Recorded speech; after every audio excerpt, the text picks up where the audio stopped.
Okay, so welcome back. Today what we're going to do is compare the creative styles from the A7 III to the DJI Pocket 2.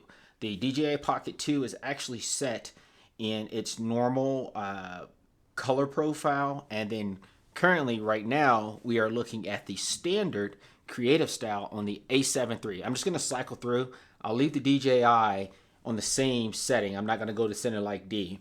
And then the Sony really is the one that I'm going to be changing for the majority of this, well, really for all of this video. And then on top of that, I also have it running through the Ninja Atomos V, and it's recording in ProRes. So what I've noticed when I do that, the colors do look slightly different. But me personally, I want to compare it running through my setup that I normally use in the studio versus it coming directly from the camera, because in all actuality, if I decide to keep the DJI, I will probably not use this camera outside without using the Atomos, and then if I do that, it's going to be on sticks. I just don't see a reason to vlog or do something similar to that with the A7 III when I have a package that's portable.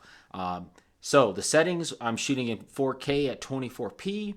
I have everything set to manual right now with the exception of the white balance.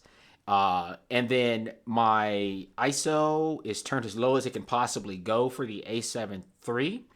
And then on the Osmo, I have, or not the Osmo, I gotta stop saying that. The Pocket 2, the ISO is set to 800. I do have my aperture open to a 2.8 on the 7 III.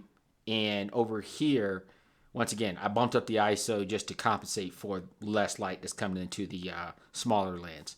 And then I try to get the framing just right. The framing in itself was kind of a pain, only because when I first did the framing, I used a small screen on the front of the Pocket 2, and I thought it was good. And then I turned on my cell phone, which is mounted on top of the Osmo, mounted on top of the Atomos. I realized the framing was way off. Evidently, whatever they're showing on the small screen, to me, isn't as accurate when you look at a larger screen, just because it cut off a lot of the frame. And I didn't realize it would do that, but it does. Maybe it's because I have it set 16:9, but I have no idea. I'll explore that later. So we're going to continue going forward. So once again, this is the standard profile, and now we'll jump to the next. Okay, this is the Vivid profile. This is the natural profile. This is the clear creative style. Got to stop saying profile. This is the deep creative style. This is the light creative style with the contrast set to +1 and the sharpness set to +3, since this actually is the normal creative style that I shoot in from a lot of my YouTube videos. This is the portrait creative style. This is the landscape creative style. This is the sunset creative style. This is the night creative style. This is the autumn creative style. This is the black and white creative style.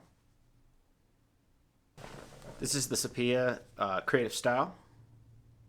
And now I'm back to standard.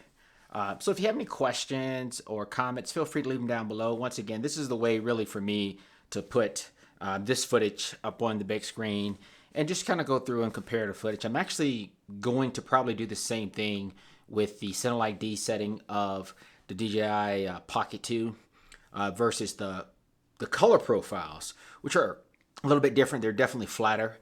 Just to see how that footage matches up as well. Even though I don't really do color grading, it's going to be a nice to know thing. So once again, click like, subscribe, Agent Fit signing out.